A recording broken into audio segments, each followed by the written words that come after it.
Hi everyone. For this video we're going to look at how to solve an equation that involves distributing and combining like terms. What we have to always do for every single math problem is make sure we follow order of operations.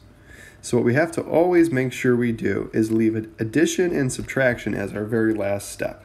So what you're going to want to do here is you're going to want to add these two things together. Negative 9 plus 10, that looks like that's easy to do, super fun, but that's wrong. You can't do that because you're breaking order of operations.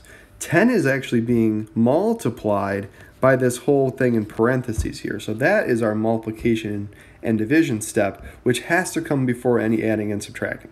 So you have to try and fight that urge to add those two numbers together and follow the order of operations always. What we have to do here is first distribute in this 10 into our parentheses, into everything on the inside here. It's a positive 10, of course, because it has a plus sign in front. Just always be careful with that symbol. If it was a negative or a subtraction, you'd have to use a negative 10 multiplied it. So we're going to distribute first. 10 times 6x would be 60x. 10 times a negative 6 is a negative 60. And we bring everything else down right where it was. So bring down the equal sign, 351.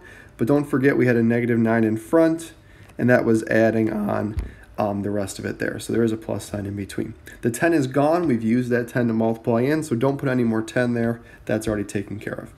Then from here, we're going to combine like terms. We look for things you can put together to make things simpler. I see a negative 9, which is a constant. I see a negative 60, which is another constant. Those will go together. It's a negative 69. We put those two together and bring everything else down. 60x comes down in front, and we got a nice two-step from here. We can't touch that variable 60x, so we're going to move the 69 first. So plus 69, plus 69, and we're going to just, that'll go away because a negative and a positive are the same thing. We're going to add these two together. We get 420. Once you add those two together, and bring down the 60x, that's still there. One more step. This was a two-step. We made it into a one-step, and our last step is to divide by the coefficient. Divide by 60 on both sides gives you x equals our answer, which is just 7.